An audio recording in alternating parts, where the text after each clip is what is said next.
પ્રભુ ઈસુના પવિત્ર નામનો ધન્યવાદ થાય કે ઈશ્વરે આજનો દિવસ આપણા જીવનમાં આપ્યો છે। સર્વ વડીલ વિશ્વાસી ભાઈ બહેન બાળકો તમામ પ્રભુના લોકો પ્રભુના નામમાં આપ સર્વને પ્રેમી સલામ જઈશું। આજ જગતની અંદર દુનિયામાં ઘણા બધા લોકોનું ફસલ પાકી ચૂક્યું છે અને આપણા આદિવાસી ભીલ પ્રભુના લોકો માટે પ્રભુ ખાસ વચન આપે છે કે ફસલ કાપણી વખતે પ્રભુનો ડર રાખીને ફસલનું કાપણી કરો। પ્રભુ તમને બહુ બરકત આપશે, બહુ આશીર્વાદ આપશે। આવો પ્રભુના આપણે વચનને સાંભળીએ। બાઇબલ પવિત્ર શાસ્ત્રમાં લેવીનું પુસ્તક 23 અધ્યાય અને 22 કલમમાં પ્રભુ વચન આપે છે, અને જ્યારે તમે તમારી જમીનનું ફસલ કાપો ત્યારે તારા ખેતરના ખૂણા પૂરેપૂરા કાપી ન લે, તેમજ તારી કાપણીનો મોડ વીણી ન લે। ગરીબને સારું તથા વટે માર્ગેને સારું તે રહેવા દે, હું યહોવા તમારો દેવ છું।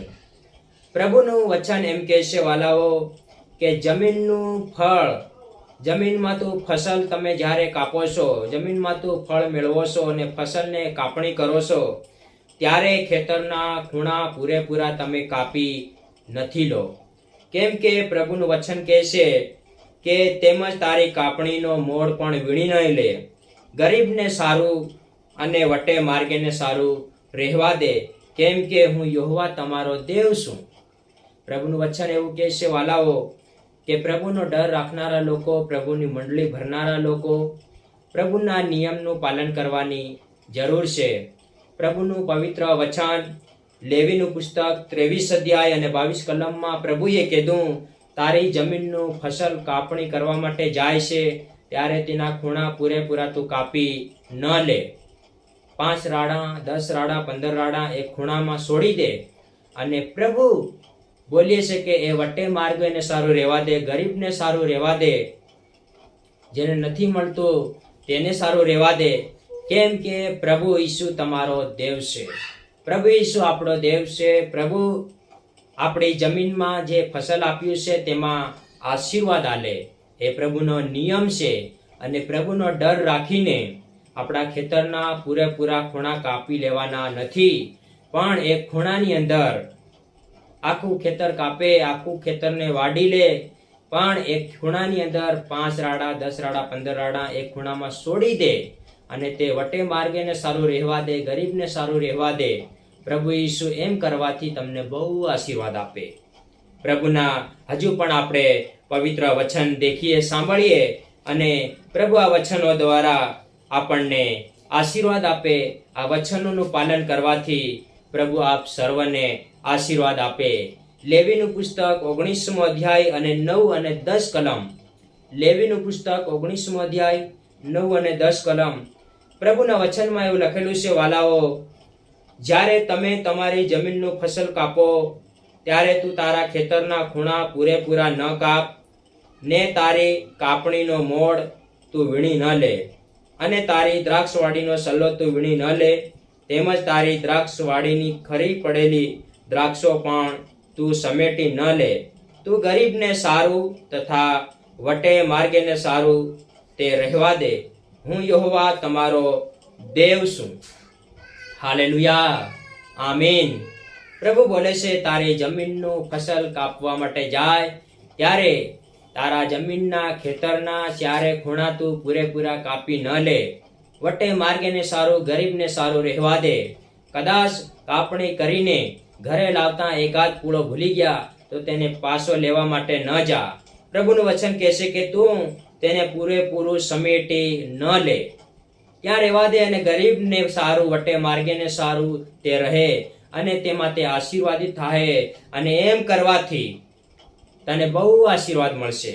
પ્રભુના વચનમાં એવું લખેલું છે વાલા ભાઈઓ અને બહેનો, પ્રભુએ કીધું છે કે તારા ખેતરમાં તું કાપણી કરવા માટે જાય છે ત્યારે પૂરેપૂરા ખૂણા કાપી ન લે, વટે માર્ગેને સારું, ગરીબને સારું રહેવા દે, અને પ્રભુ તમને બહુ આશીર્વાદ આલે। જ્યારે તમે માહળો છે ભેળું કરો છો, માહળો છો, કૂટો છો અને પ્રથમ ફળ પ્રભુ પાસે લાવો છો, પ્રભુ તમારા ફસલમાં, વખારમાં બહુ આશીર્વાદ આલે, અને પ્રભુશ્વર તમને કદી પણ ખોટ પડવા નહીં દે। 12 મહિના પૂરા થઈ જાય પણ પ્રભુનો આશીર્વાદ કદી પણ ખૂટવાનો નથી. વાલાઓ, પ્રભુનું વચન આપણે હજી દેખીએ ત્યારે ગીત શાસ્ત્ર 126 અધ્યાય અને તેની 5 કલમ આપણે દેખીએ છીએ અને 6 કલમ દેખીએ છીએ. પ્રભુ બોલે છે, જેઓ આંસુ પાડતા પાડતા વાવે છે તેઓ હર્ષના સહિત લડશે. જે કોઈ મુઠ્ઠી ભરીને બી લઈને રડતો રડતો વાવા જાય છે તે પોતાની સાથે પૂળીઓ લઈને ખસિત આનંદભેર પાછો આવશે. વાલાઓ, પ્રભુના લોકો, પ્રભુનું વચનને પાળો. પ્રભુના વચનને પાળવાથી ખેતરવાડીની અંદર, આપણી આવકની અંદર, ફસલની અંદર બહુ આશીર્વાદ પ્રભુ આલવા માંગે છે. પ્રભુના વચનનું પાળવાની જરૂર છે. હાલેલુયા, આમીન. પ્રભુના વચન કહે છે કે જેઓ આંસુ પાડતા પાડતા વાવે છે તેઓ હર્ષના સહિત લડશે. આંસુ પાડતા પાડતા દુઃખ વેઠીને વાવ્યું છે પણ તેઓ ખુશી અને આનંદથી અને પ્રભુના મહિમા કરતા તેઓ પાછું લડે અને પ્રભુ તેના ખેતરમાં, ફસલમાં આશીર્વાદ આલે. કીધું છે, મુઠ્ઠી ભરીને બી લઈને રડતા રડતા વાવા જાય છે પણ ઘેર પાછો વળે ત્યારે તે ભારો બાંધીને, પૂળા બાંધીને ઘેર પાછો વળે. એમ પ્રભુએ આશીર્વાદ આપ્યો. વાલા ભાઈઓ બહેનો, પ્રભુના વચન કહે છે, તમે કાપણીના સમયમાં તમારું ખેતરની અંદર તમે વાવણી કર્યું, એ ખેતરની અંદર તમે રડતા રડતા બી વાવ્યું છે, દુઃખ સાથે બી વાવ્યું છે, મહેનત સાથે બી વાવ્યું છે. પણ અત્યારે કાપણીનો સમય આવ્યો છે. ત્યારે કાપણીના સમયની અંદર પરમેશ્વરનું વચન કહે છે, તમે દુઃખ સાથે વાવ્યું છે પણ આનંદથી પ્રભુની મહિમા કરતા આશીર્વાદ પામ્યા છે. પ્રભુની મહિમા કરતા પૂળા બાંધીને, ભારા બાંધીને તમે ઘેર પાછા વળો. પ્રભુ તમને બહુ આશીર્વાદ આલે. હાલેલુયા. પ્રભુનું વચન કહે છે, પ્રભુના લોકો દુઃખ વેઠીને મહેનત કરે છે પણ પ્રભુ તેઓની ફસલમાં બહુ આશીર્વાદ આલે. અને પરમેશ્વરે કીધું છે, અને પહેલું ને પ્રથમ ફળ પ્રભુના શરણોમાં ચડાવવાની જરૂર છે. જ્યારે કાપણી કરતા 5 રાડા, 10 રાડા, 15 રાડા એક ખૂણામાં છોડી દેશે અને પ્રભુનું વચન કહે છે, વચન કે તે પ્રમાણે પ્રભુના લોકો કરે છે, તેમ પ્રભુ ઘણો આશીર્વાદ આલે છે.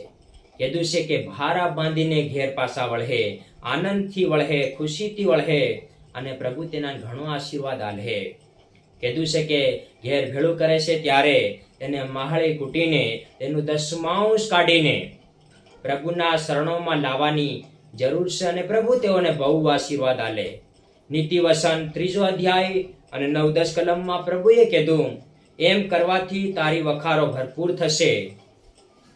જૂના દ્રાક્ષ રસ કાઢીને નવા દ્રાક્ષ રસ ઉમેરવામાં આવશે. પ્રિય ભાઈઓ બહેનો, વડીલ વિશ્વાસુ, પ્રભુનો લોકો, પ્રભુનો ડર રાખનારા બાળકો, પ્રભુના વચનને ખરેખર પાળવાની જરૂર છે. એમ કરવાથી વખારો ભરપૂર થાય, જૂનું ધાન કાઢીને નવા ધાનનો ઉમેરો થાય. એટલો બધો પ્રભુ આશીર્વાદ આલે. બસ પ્રભુના વચનનો, નિયમનું પાલન કરવાની જરૂર છે. પ્રભુ ઈસુ તમને બહુ આશીર્વાદ આલે. વાલાઓ, કાપણીનો સમય છે ત્યારે પૂરેપૂરું ખેતર કાપણી કરીને પૂરેપૂરું ઘડી મત લાવો, પણ 5 રાડા, 10 રાડા, 15 રાડા એક ખૂણામાં છોડીને વટે માર્ગને સારું, ગરીબને સારું રહેવા દો. પ્રભુ તમને બહુ આશીર્વાદ આલે. તમારા ખેતરમાં બહુ આશીર્વાદ આલે. પેઢી પેઢીનો શ્રાપ, નડતલ બધું નીકળી જાય. પ્રભુ તમને બહુ આશીર્વાદ આલે. હાલેલુયા. પ્રભુ કહે છે, એમ કરવાથી તારી વખારો ભરપૂર થાય. નીતિ વચન 3 અધ્યાય અને 9-10 કલમમાં પ્રભુએ કીધું, એમ કરવાથી, પ્રભુના વચનનું પાળવાથી, પ્રભુના વચનને પાળવાથી ઘણો આશીર્વાદ મળે. જૂનું ધાન કાઢીને નવું ઉમેરાહે અને પરમેશ્વર તેના લોકોને આશીર્વાદ આલે. પ્રભુ તેના લોકોને હજુ પણ આગળ વધારે. પ્રભુના વચન માટે ધન્યવાદ. હું આશા રાખું છું આ વચન દ્વારા, આ વિડીયો દ્વારા તમને પ્રભુ આશીર્વાદ આલે અને વચન સાંભળ્યું તે પ્રમાણે આપણે જીવન જીવીએ તો પ્રભુ બહુ આશીર્વાદ આલે. હું આશા રાખું છું તમે બધા પ્રભુના વચન પ્રમાણે કરો. પ્રભુ તમને ઘણું આશીર્વાદ આલે. સારી ગરીબાઈ પ્રભુ દૂર કરે. તમારા ફસલમાં પ્રભુ આશીર્વાદ આલે. ધાન પાણીમાં બરકત આલે. પ્રભુ કદી પણ ખૂટે નહીં. બસ પ્રભુના વચન પ્રમાણે ધરતી ઉપર સારું જીવન જીવવાની જરૂર છે અને પ્રભુ કહે તેમ કરવાની જરૂર છે. ખેતરમાં બહુ આશીર્વાદ, ફસલમાં બહુ આશીર્વાદ, કાપણીમાં બહુ આશીર્વાદ.